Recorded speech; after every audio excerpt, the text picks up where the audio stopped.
여러분, MC잼입니다. 오늘의 주제는 현장에서 긴장해야 하는 이유인데요. 이 부분은 이제 현장 안전관리에 대해서 좀 썰을 풀어볼까 해요. 약간 좀 무게감 있게 얘기를 해드리려고 하는데요. 현장은 정말 위험 요소들이 너무 많이 있어요. 당연히 이제 공사를 위해 필요한 장비도 있겠지만 자재가 우리에게 위험을 줄 수도 있고요. 단순히 정말 우리가 미처 생각하지도 않고 가볍게 넘겼던 것들이 우리한테 위험한 것들로 돌아오는 경우들이 많이 있어요.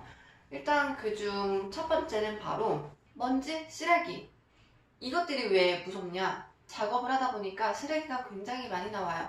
쓰레기의 종류들은 우리가 뭐 이렇게 목자재를 재단하고서 남은 판재나 각재 이런 것들이 될 수도 있고요. 그 외에는 재단을 하다 보면 톱밥들이 나와요.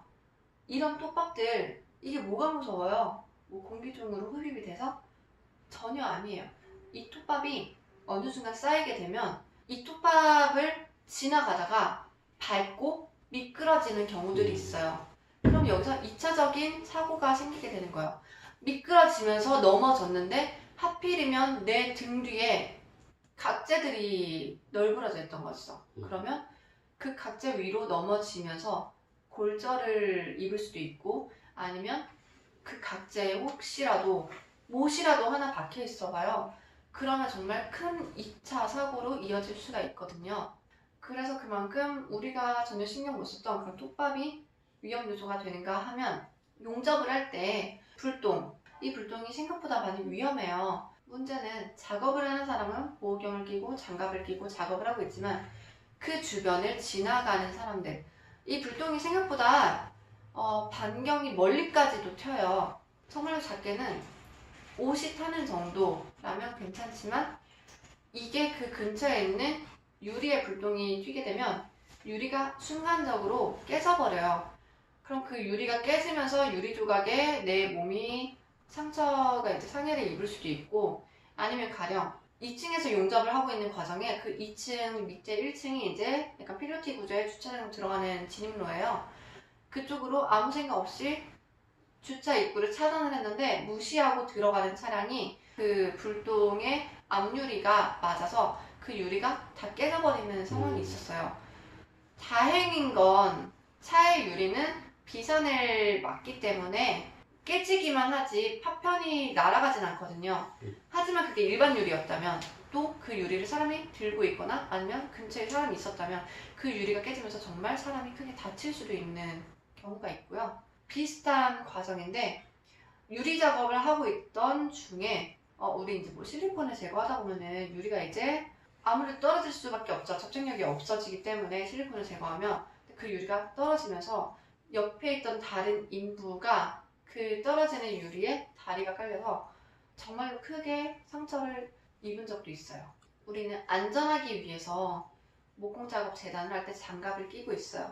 그런데 이 장갑도 자기 본인의 손 사이즈와 맞지 않고 작은 손에 큰 장갑을 끼게 되면 그 장갑에 아무래도 공간 때문에 여유가 생기게 돼서, 근데 이 장갑이 톱에 같이 빨려 들어가서 이미 장갑이랑 손이 가지고 있는 그 마찰력 때문에 손까지 그 장갑과 함께 빨려 들어가는 거예요. 그러면서 이제 절단의 사고도 많이 일어나고요.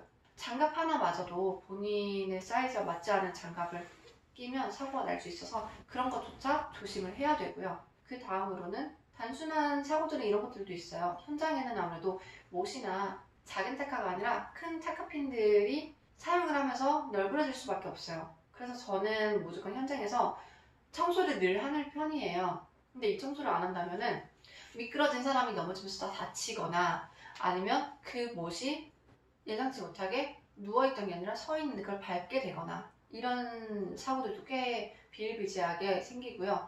야외에서 외부 작업을 할 때 일단 실내는 어느 정도 그래도 외부에서 생길 만한 것들은 차단이 되는데, 외부는 정말로 그대로 노출이 돼 있어요.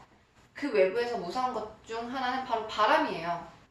바람, 왜 무서울까요? 자재들을 적재하는 곳이 있어요. 그런데 이 자재들을 제대로 끈이나 구조물로 지탱하지 않는 이상 강풍이 불면 자재들이 날아가거나 넘어지거나 쓰러지거나 이런 것들이 생겨요. 저희 같은 경우는 뭐 공사 현장에서 거푸집이라고 하는 자재들이 있는데 이게 순간 쓰러지면서 그 앞에 있던 작업자를 덮치면서 그 거푸집 무게도 몇십 킬로는 거의 40kg, 80kg 꽤 크기마다 무게도 다양해요. 근데 그 큰 거푸집에 깔리면서 척추 뼈 3개 정도가 골절되는 상황이 생겼어요. 그렇기 때문에 언제나 그런 바람도 대비를 해서 자재를 적재할 때도 신경을 써야 되는 거고요. 그 다음으로는 공사장 주변에 아무래도 모래나 시멘트들이 날리면서 기존 바닥보다 접지력을 분산시키는 뭔가가 생기겠죠?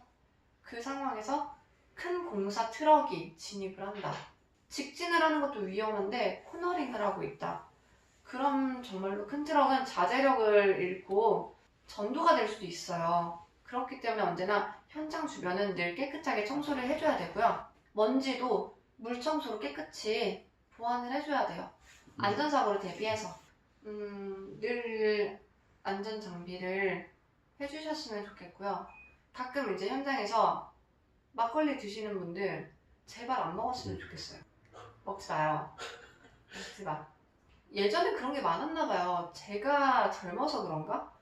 전 제 현장에서 저는 이해를 못하겠는데 다들 그렇게 뭐 일을 하셨다고 하지만 전 이해가 안 돼요. 이해하고 싶지도 않아요.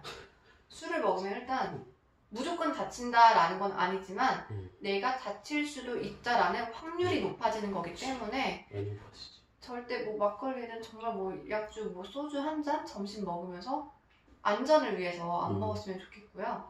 그리고 안전장비도 모두가 지급을 받고 각자 안전장비를 가질 수 있는 그날이 오면 참 좋겠죠?